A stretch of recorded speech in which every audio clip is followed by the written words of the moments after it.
Dada una relación R definida entre dos conjuntos, puede ocurrir que estos dos conjuntos sean iguales. Entonces decimos que se trata de una relación definida del conjunto A, por ejemplo, en sí mismo. Va a ocurrir, si pensamos en términos de diagramas de flechas, que nosotros vamos a tener en el mismo conjunto señalados a los elementos y las flechas indicarán, por ejemplo, una relación de este elemento con este, que puede ocurrir que la relación sea en ambos sentidos, puede pasar esto, y también podrá haber casos en los que los elementos están relacionados consigo mismos por ser parte del conjunto. Entonces se tratará, por ejemplo, como una flecha de esta forma, lo cual va a significar la vinculación del elemento consigo mismo, y la flecha de este tipo recibe el nombre de lazo, rulo, bucle, entonces para indicar esto que mencionamos.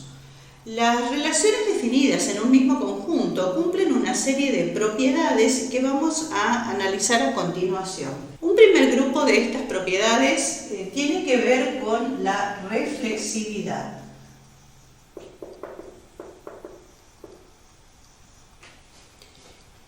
Una relación R es reflexiva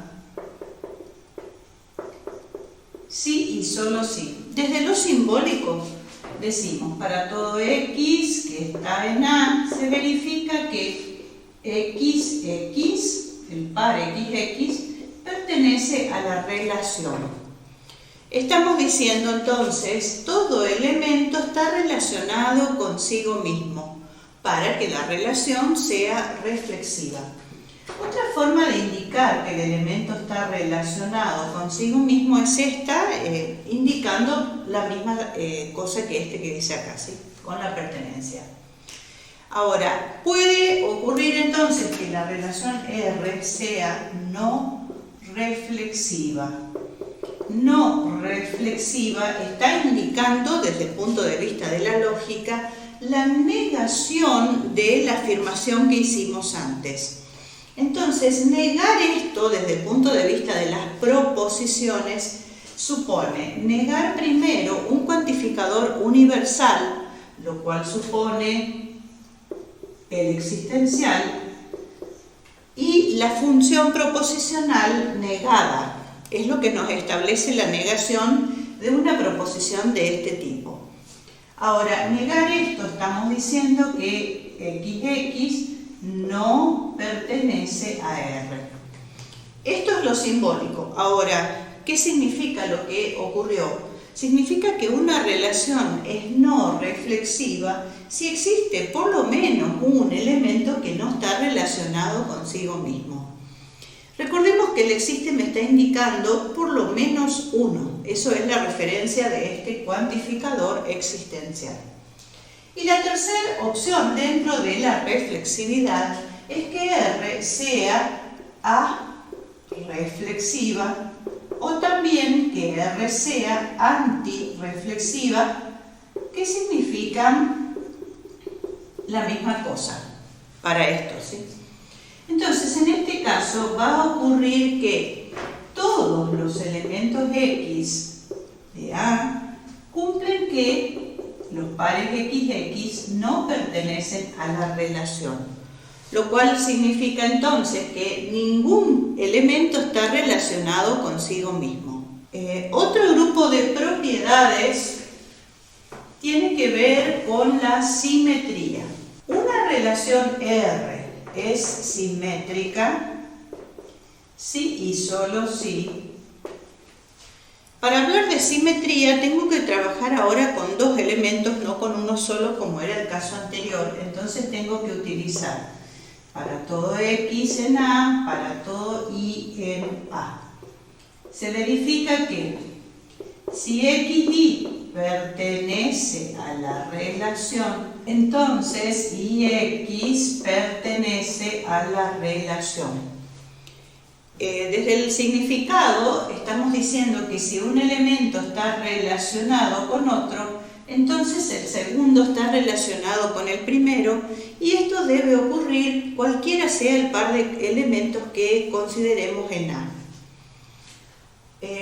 Al igual que antes, la relación será no simétrica y desde el punto de vista de la lógica, matemática es la negación de esta expresión anterior. Lo escribo, R es no simétrica si y solo si. Negar la expresión anterior supone comenzar negando los dos cuantificadores universales, por lo tanto aparecerán los existenciales. Existe X que pertenece a A, existe Y que pertenece a A, tales que. Y ahora tengo que negar, y cuidado acá, porque es desde el punto de vista de la lógica, es una implicación. Es decir, tenemos P implica Q, y a esto lo tenemos que negar. Para negar una implicación voy a considerar la equivalencia lógica de la implicación como una disyunción entre negación del antecedente y el consecuente. Es decir, que es esta disyunción la que tendremos que negar. Para negar una disyunción tenemos que aplicar las leyes de De Morgan, negación de una disyunción acá, pero también involución cuando tengamos que hacer la negación de no P. Por involución esto va a ser P, por De Morgan pasa a ser una conjunción y también por De Morgan la negación de Q. Es decir, P y no Q es la forma en que tengo que indicar a esta segunda parte a partir de pensar que estamos negando lo que significa la simetría. Entonces es P, es decir, XY pertenece a la relación Y, esta expresión negada, es decir, IX no pertenece a R. Ahí quedó escrito, analicemos lo que significa. Estamos diciendo entonces, existe por lo menos un par de elementos en A, tales que el primero está relacionado con el segundo, pero el segundo no está relacionado con el primero. Y luego tenemos, en este caso, hay dos opciones más. En el primero que analizamos, relativo a la reflexividad, había reflexiva, no reflexiva como negación y areflexiva o anti, que significaban lo mismo, ninguno cumple. Pero en el caso de la simetría son 4 las opciones. Simétrica, no simétrica, R es antisimétrica, que en este caso no significa lo mismo que asimétrica, como vamos a ver. R es antisimétrica si y solo si. Para todo X que pertenece a A, para todo Y que pertenece a A, se verifica que si XY pertenece a la relación y el par IX también pertenece a la relación, entonces X es igual a Y. Simbólico. A ver qué es lo que significa. Estamos diciendo que cualquiera sea el par de elementos considerados. Es decir, para todos significa entonces que todos cumplen y que puedo elegir cualquier par y todos deberían cumplir. Entonces, cualquiera sea el par de elementos de A que consideremos, va a ocurrir que si el primero está relacionado con el segundo y el segundo también con el primero, entonces va a significar que ambos son iguales.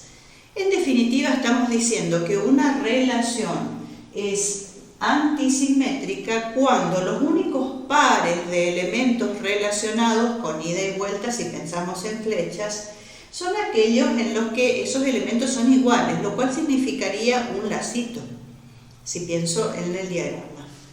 Entonces, los únicos elementos relacionados con un segundo y el segundo con el primero son los que son iguales en uno mismo. Por último tenemos a la asimetría. R es asimétrica si y solo si. Para todos los X en A, para todos los Y en A, se verifica que si XY pertenece a la relación, entonces el par IX no pertenece. Simbólico, que es lo que nos cuenta esta propiedad, que todo par de elementos en A debe cumplir que si el primero está relacionado con el segundo de ellos, entonces el segundo no está relacionado con el primero. En términos de diagramas de flechas, como ya analizamos pensemos en todas las posibilidades. Una relación va a ser simétrica cuando toda flecha que va tiene que volver. Ahora, R va a ser no simétrica cuando hay por lo menos una flecha que va y no vuelve. Antisimétrica, las únicas flechas que van y vuelven son los lazos o los rulos. Y es asimétrica entonces cuando toda flecha que va no regresa. Analicemos el tercer grupo de propiedades relativos a la transitividad. R es transitiva si y solo si. Hablar de transitividad ya ahora me lleva a pensar en las vinculaciones entre tres elementos, por eso tengo que utilizar tres cuantificadores.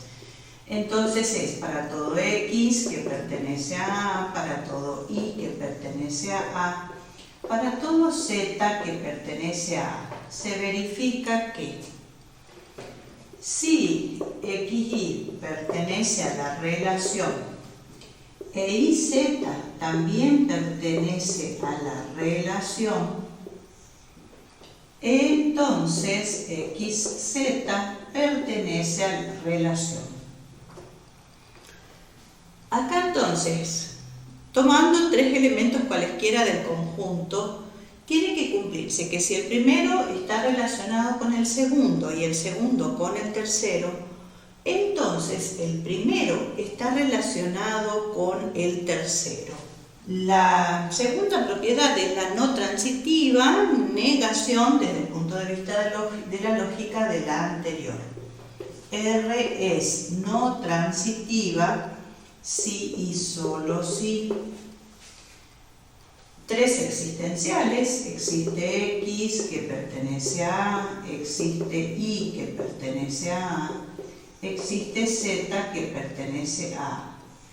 Tales que recién ya hicimos la negación de una implicación recordando que nos quedaba P y no Q.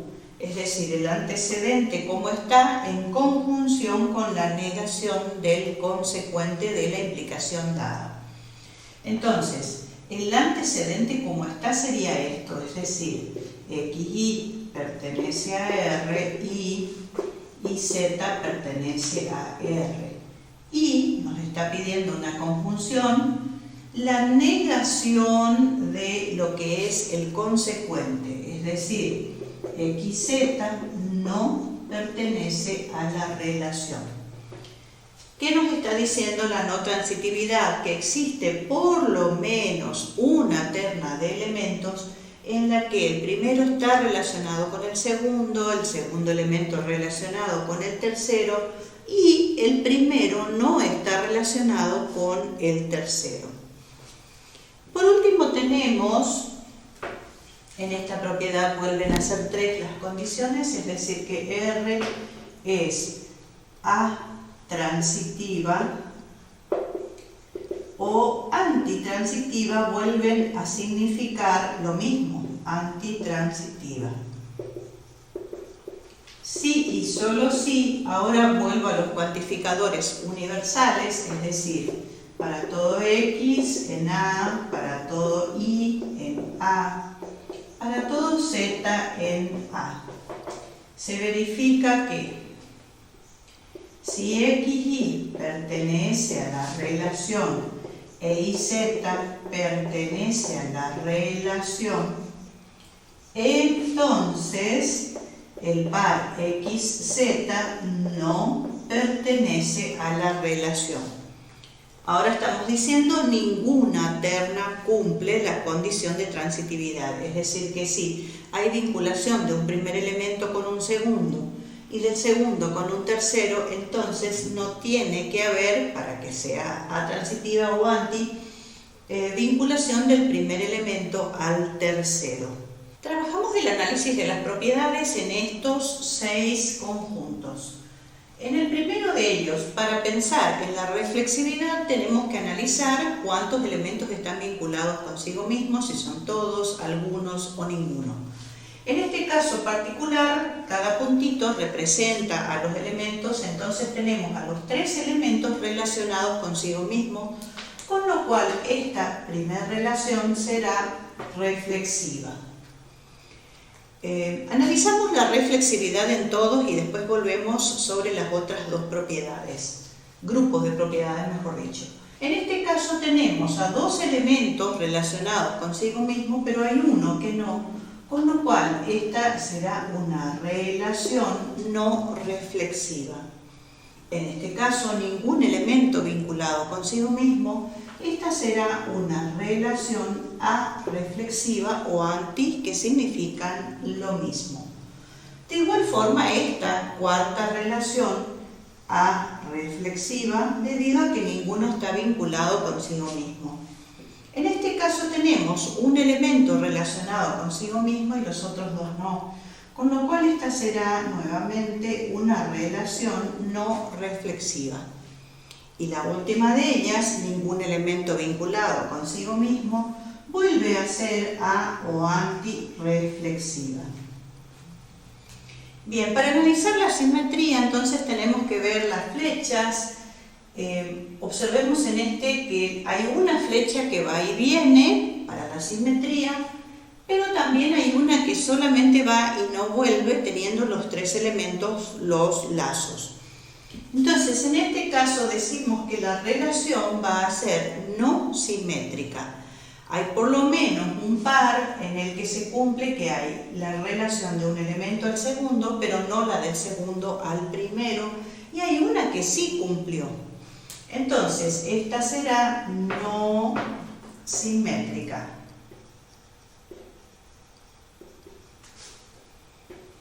En esta, si analizamos, esta flecha va y no vuelve, pero tengo a los 2 lazos. Entonces, en ese caso, repasemos lo que decíamos de la antisimetría, y es que se caracteriza porque las únicas flechas que van y vuelven son los rulos o lazos.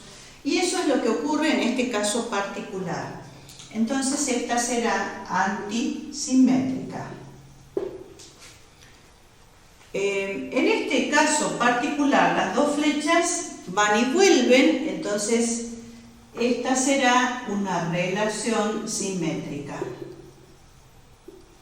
Y una cuestión acá, tengo un elemento que no está vinculado con los demás, eso no le afecta para seguir siendo simétrica, porque en la simetría nos pide, si la flecha va, entonces tendrá que volver. En ese caso no hay flecha que vaya, entonces tampoco se le pide que haya una de vuelta, ya que no existe la primera. En este caso, si observamos, todas las flechas van y no vuelven, y no hay rulos, lazos, entonces esta será una relación asimétrica. En este tengo una flecha, 2, 3 que van, no vuelven, y la única que va y vuelve es el rulo o lazo. Vuelvo entonces sobre la antisimetría. Y por último tengo una única flecha que va, no vuelve, y tampoco hay rulos y lazos, así que esta será asimétrica. Veamos ahora la cuestión de la transitividad en todos los conjuntos. En este primero nosotros tenemos un primer elemento relacionado con un segundo con un tercero, y no está la flecha que cierra la terna del primer al tercer elemento, o sea que ahí tengo una terna que no cumple. Ahora, tengo del primero al segundo, del segundo al tercero y primero con tercero en esa terna, pensando a 2 elementos iguales. Va a tratarse entonces de una relación no transitiva debido a lo que dijimos. Hay una terna que cumple, una terna que no. En este caso particular, relación del primero con el segundo, segundo con el tercero, primero con tercero cumple, porque son iguales el primero y el segundo, y este cumple todo en sí mismo, ¿no es cierto? Primero igual a segundo igual a tercero. Es decir, que esta será una relación transitiva. En este caso particular, nosotros tenemos la relación del primer elemento con el segundo con el tercero, nos cierra primero con tercero. Esto será, si vamos en el otro sentido, primero con el segundo con el tercero, nos cierra primero con el tercero. En los dos sentidos ocurre lo mismo. Lo cual quiere decir que ninguna terna de elementos cumple. Esta es entonces a o antitransitiva. Vayamos a este caso. Nosotros tenemos primer elemento relacionado con el segundo, segundo con tercero, primero con tercero, y es la única terna de flechas que hay, lo cual significa que esta relación es transitiva. En este caso, a ver si analizamos acá, primer elemento relacionado con el segundo con el tercero, y tengo del tercero al primero. La propiedad me pide que la relación sea del primero al tercero y no al revés. Entonces, esta terna de elementos no cumple. Y si pienso en el lazo, a todos, primero igual a segundo igual a tercero, están todos cumpliendo por la cuestión del lacito que indica la vinculación. Es decir, que tengo una terna que cumple con los tres elementos iguales y una terna que no cumple, que sería la que tengo con flechas de uno a otro. Esta entonces es no transitiva. Una cuestión es que es como muy parecido esto que sí cumplió con esto que no, en cuanto a las que son de tres elementos distintos. Si observamos en este caso, las flechas hacen como si fuera el símbolo del reciclado, continuándose unas a otras en el sentido, y esas son las que no cumplen, porque hay, en el caso de cumplirse, una flecha que tiene que ir del primero al tercero, con lo cual sería una relación transitiva en este caso, ¿sí? En este último caso, nosotros tenemos una única flecha. Entonces, allí va la pregunta, voy a borrar acá para explicar esto, allí va la pregunta si esa relación será o no transitiva, porque nos parecería que con una única flecha, ¿cómo uno determina?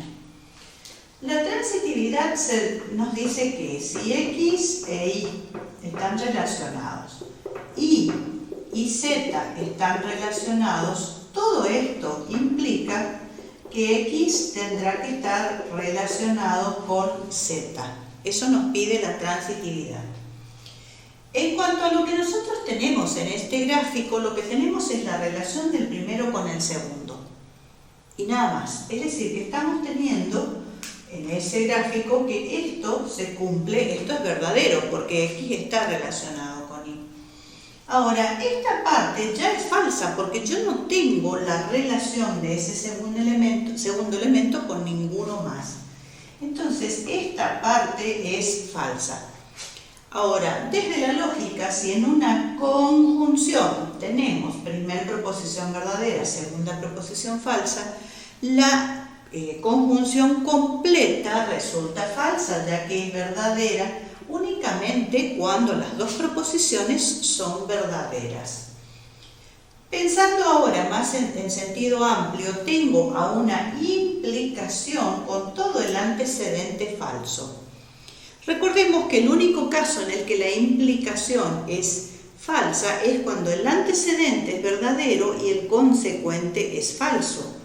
Es decir que, teniendo antecedente falso, la implicación ya pasa a ser verdadera.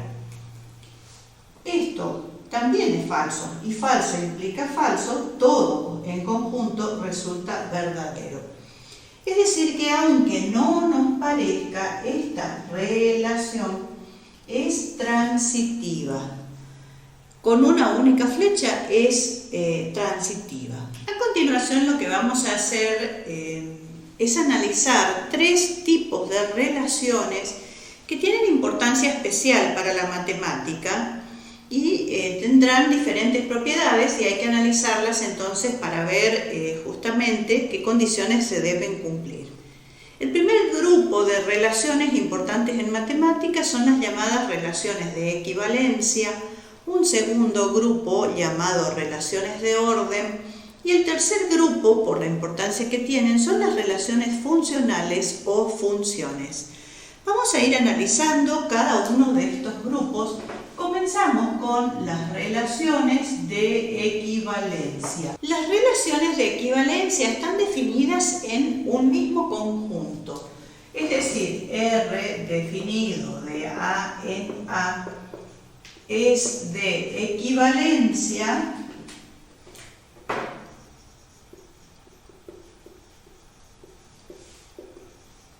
si y solo si es una relación reflexiva, simétrica y transitiva. En cuanto a la notación que vamos a utilizar, ahora completo la expresión, tenemos distintas opciones aquí. Una de ellas es indicar que el par XX pertenece a la relación, estoy hablando solamente de la reflexiva primero. Otra forma es decir que X está relacionado con X.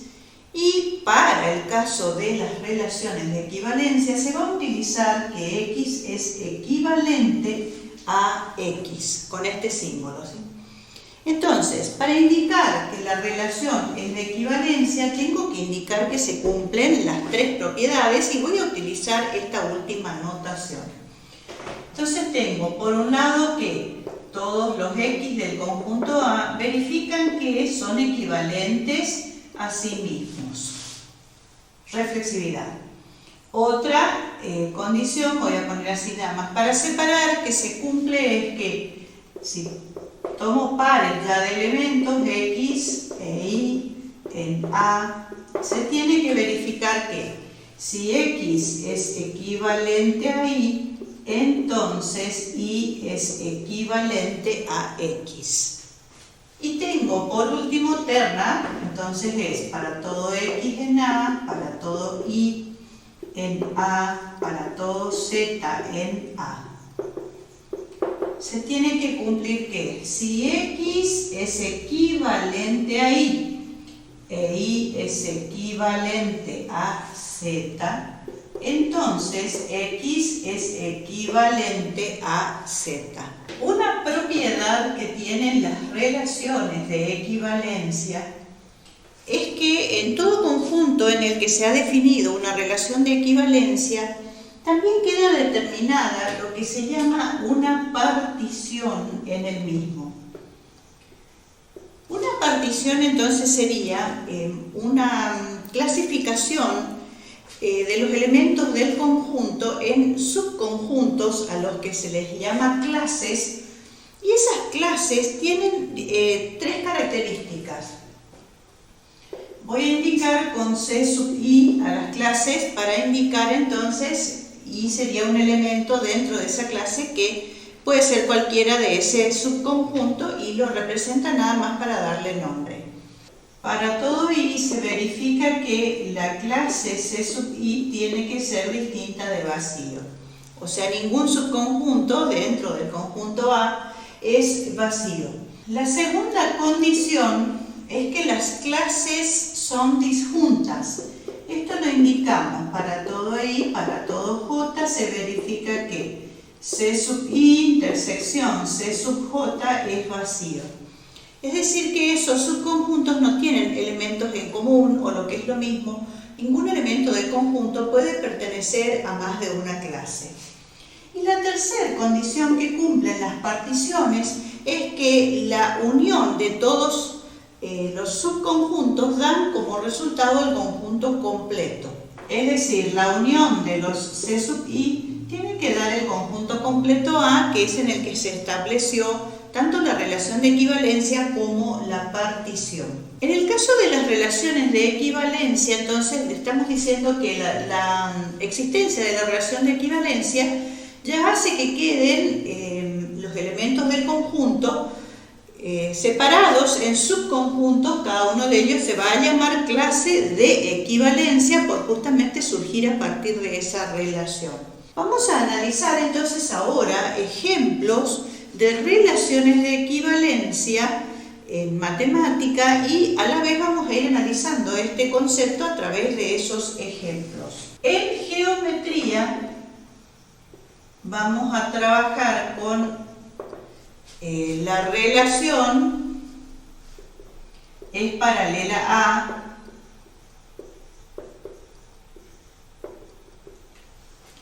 definida entre el conjunto de rectas de un plano. Pensemos que las rectas que son paralelas, según conocemos de la geometría, son aquellas que tienen la misma pendiente. Entonces, decir es paralela a, también puedo pensarlo como tiene la misma pendiente que, referido por supuesto a dos rectas de un mismo plano. Entonces, lo que nosotros vamos a tener va a ser un plano y todas las rectas sobre ese plano van a quedar separadas en clases de equivalencia. Clases van a estar entonces dentro de cada una de esas clases todas las rectas que son paralelas entre sí. Por ejemplo, así. Todas estas, por ejemplo, tendrán una pendiente m igual a un número real. Ahora, todas otras rectas, por ejemplo, aquellas que tienen esta inclinación paralelas entre ellas, tendrán una pendiente diferente y serán una segunda clase y así. Como es posible determinar infinitas clases porque todo número real puede ser pendiente de una recta y por lo tanto también existirán infinitas rectas con esa misma pendiente en el plano.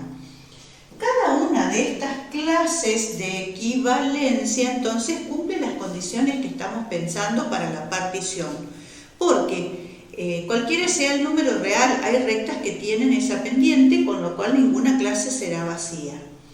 Otra condición que decimos es, como las rectas que están en una misma clase son aquellas que tienen la misma pendiente, no va a ocurrir de que haya una recta que esté en más de una clase, porque lo que decimos es no puede tener dos pendientes diferentes. Y la otra situación es, al tomar todas las clases y hallar la unión entre ellas, van a quedar todas las rectas del plano y no hay recta fuera de estas clases. Esa entonces es una relación de equivalencia. Si pensamos en la relación como propiedades, la reflexividad se indicaría como que toda recta es paralela a sí misma y sabemos que eso es verdad. La segunda condición es que si una recta es paralela a otra, entonces la segunda es paralela a la primera, es decir, la condición de simetría, y también sabemos que esto es cierto. Y la tercera condición sería, pensando en la transitividad, si una recta es paralela a otra y esta es paralela a una tercera, entonces la primera es paralela a la tercera y cumplen también con esa tercera propiedad que es la transitiva. O sea, es de equivalencia, se establecía una partición, cada una de esas clases de equivalencia serían las rectas que tienen la misma pendiente. En aritmética aparece una relación de equivalencia particular que recibe el nombre de congruencia con respecto a un módulo.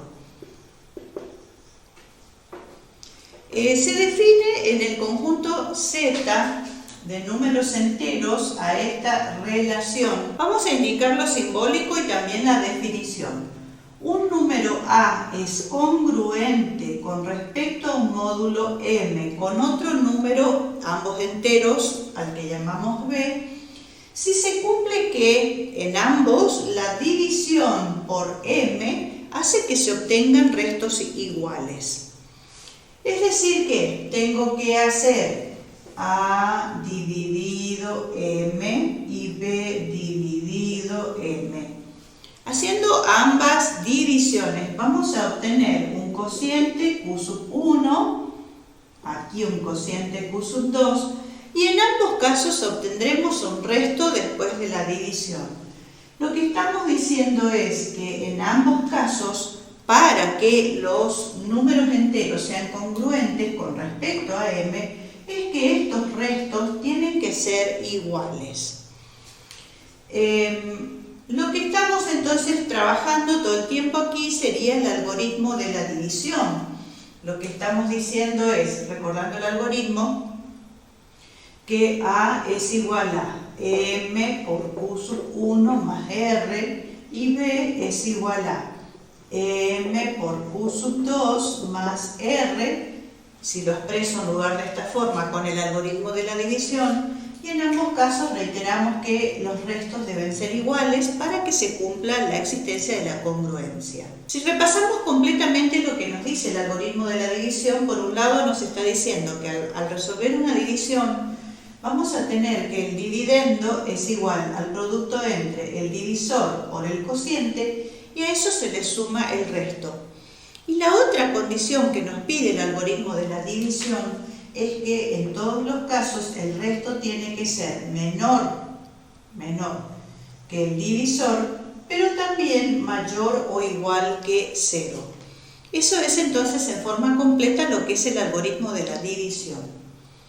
Ahora, una propiedad que tiene la congruencia con respecto a un módulo es que si A es congruente con B con respecto al módulo M, hago una aclaración, y es que también pueden encontrar la notación de decir que A es congruente con B y detrás pueden encontrar con respecto al módulo M, por supuesto estamos hablando de la misma relación. Bien, en este caso, si A es congruente con B con respecto al módulo M, la propiedad lo que nos dice es que la diferencia entre A y B es un múltiplo de M. Analicemos que efectivamente la relación de congruencia con respecto a un módulo en Z cumple con las propiedades que se le piden a las relaciones de equivalencia. Tenemos por un lado la reflexividad, recordemos todos números enteros, entonces para la reflexividad estamos pensando que todo número es congruente consigo mismo. Trabajemos a través de la propiedad que se mencionó por último para ver que efectivamente se cumple la condición. Estamos diciendo que cualquiera sea el A, número A entero, lo que se cumple es que A menos A igual a 0 es un múltiplo de cualquier número M, con lo cual estamos diciendo que todo número es congruente consigo mismo y por lo tanto cumple la reflexividad. Segunda condición, que es la simetría. En el caso de la simetría tenemos que trabajar con dos elementos, dos números enteros. Si nosotros decimos que A es congruente con B, A congruente con B, con respecto al módulo M, esto significa que A menos B es un múltiplo de M. Y si esto ocurre, B menos A, como nos da, pensando en números enteros, nos va a dar el número entero opuesto al que nos haya dado A menos B. Pero en todo caso, ambos cumplen. Si este cumplió, este también va a cumplir, que es un múltiplo entero siempre del módulo M, y por lo tanto lo que va a significar a partir de esto es que B es congruente con A. Con lo cual estaría cumpliendo la simetría. Si A es congruente con B, entonces B es congruente con A. Y la tercera condición es la transitividad. En el caso de la transitividad necesitamos un trabajo con tres números enteros. Estamos partiendo de que A es congruente con B y B es congruente con C. Ahora, si pasa esto, lo que nos pediría la propiedad es que A sea congruente con C, para que cumpla la transitividad. Cumpliendo esto, entonces estamos diciendo que A menos B es múltiplo de M, con lo cual va a ser igual al producto de un entero K por M. Si B es congruente con C, va a ocurrir que B menos C también es múltiplo de M, y será igual al producto entre un entero L cualquiera por M. Vamos a sumar miembro a miembro a estas dos igualdades, lo voy a escribir aquí al costado. En el primer miembro vamos a tener A menos B más B menos C es igual a, segundo miembro, tengo como factor común a M. Va a quedar entonces K más L que multiplica a M. cancelan b, sumando y restando, y nos queda a menos c es igual a. Ahora, recordemos que k y l son dos números enteros y la suma de dos números enteros siempre da otro entero. Esto va a significar que nos va a dar también a menos c un múltiplo de m. Y por lo tanto cumple con la transitividad, ya que el primer número entero es congruente con el tercero según estamos verificando. Es decir que, habiendo cumplido todas las condiciones que se le piden a una relación de equivalencia, tenemos también establecida una partición en el conjunto Z de números enteros. Para poder analizar esto vamos a tomar una congruencia particular, o sea, un valor de m particular. Tomemos la congruencia con respecto al módulo 3 en Z. Las clases de equivalencia que se van a establecer en Z van a ser 3 porque son los 3 restos posibles cuando se hace la división por 3. Es decir que la partición de Z será en 3 subconjuntos, 3 clases de equivalencia. Voy a tener la clase del 0, le voy a poner se escribe con como si fuera un techito que indica justamente eso de la clase de equivalencia del 0, resto 0, ¿sí? Después tendremos la clase del 1 y la clase del 2. Lo que estamos diciendo es que nosotros tenemos en el conjunto, en el subconjunto acá, a todos los que den resto 0 cuando hacemos la división por 3. Estos van a ser obviamente los múltiplos de 3, porque son aquellos que hacen que obtenga resto 0. Estoy diciendo múltiplos enteros, ¿sí? Así que tenemos por un lado al mismo 0, que dividido por 3 me da resto 0. 0, 3, 15, negativos, es decir, menos 24, menos 102, por ejemplo, ¿sí? Estamos mencionando nada más algunos. En cuanto a las clases, cualquiera de los números que está aquí yo le puedo poner como la clase de, porque ya dijimos que era nada más para darle nombre, es decir, cualquiera de los números puede estar como subíndice para indicar la clase. Aunque sepamos que en todos ellos el resto es 0 cuando se divide por 3. Bueno, en este segundo subconjunto, que sería la segunda clase de equivalencia, encontramos a todos los enteros que divididos por 3 me dan resto 1. Vamos a tener, por ejemplo, al número 4, tendremos al 10, al mismo 1 dentro de los que son positivos. Ahora, entre los negativos, la cuestión sería, porque aquí yo tengo que pensar en una división entera. Si nosotros hiciéramos, por ejemplo, acá la cuestión sería, ¿qué pasaría si yo hago la división de menos 10 por 3? ¿Será que me da resto 1 al hacer la división de menos 10, pensando que se encuentra inmediatamente después que menos 9? A ver, hagamos la división. Si yo hago menos 10 dividido 3, división entera, recordemos el algoritmo de la división que recién estábamos mencionando, con las dos condiciones que deben cumplirse. Si nosotros ponemos acá, nuestra tentación acá sería poner menos 3.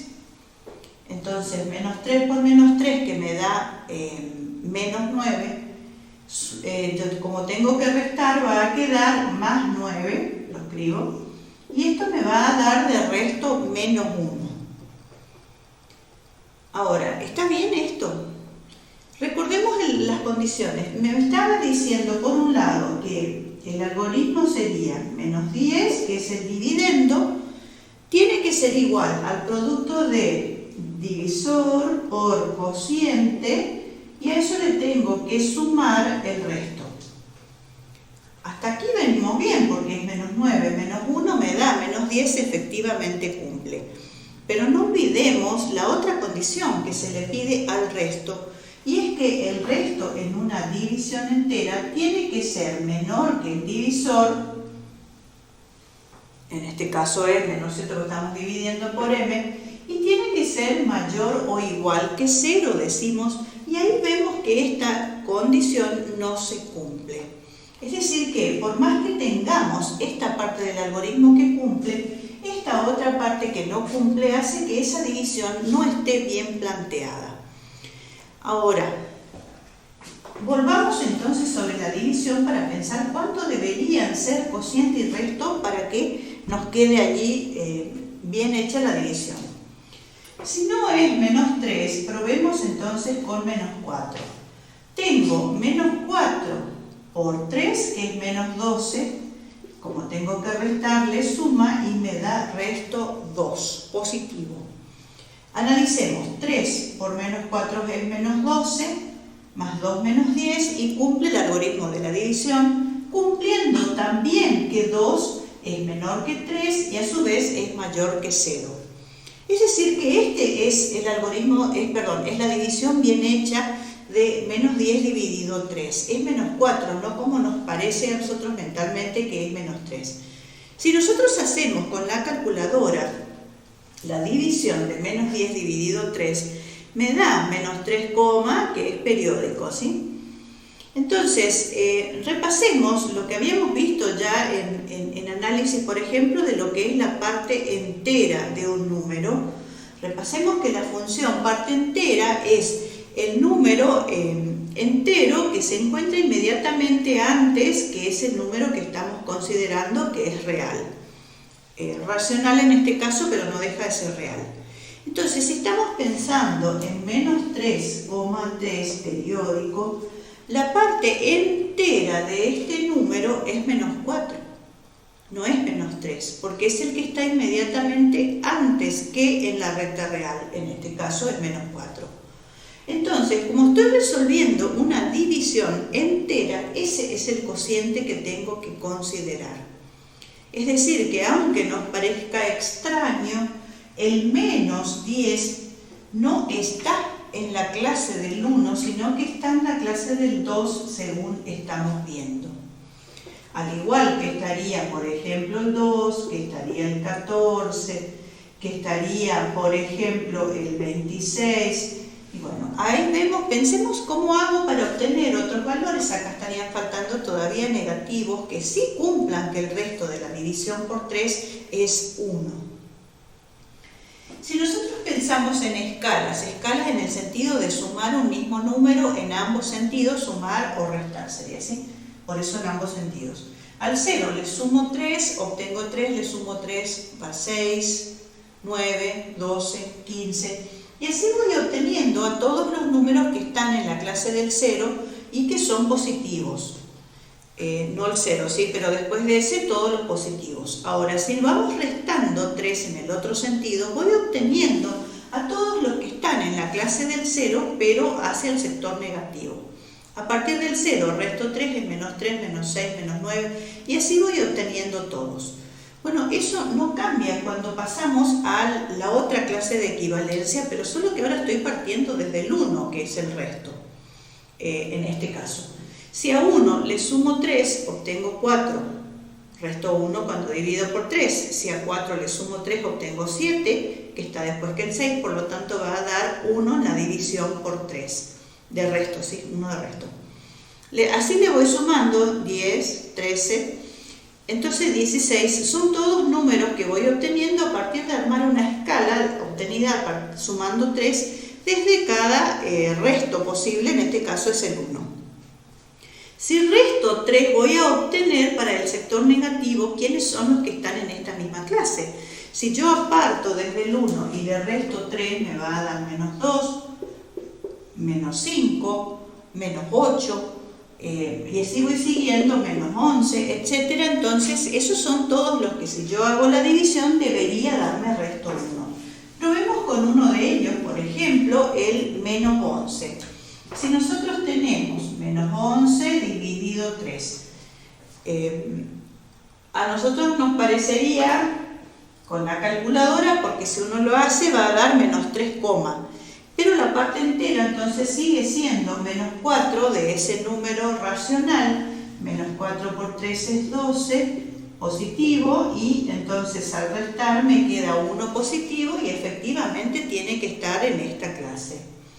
En este caso, entonces, el menos 10 que lo habíamos obtenido a partir de hallar la división primero, pero a 2, ahora es a quien le tengo que sumar 3, me queda 5, me queda 8, me quedan todos esos números que están en la parte positiva dentro de la clase del 2.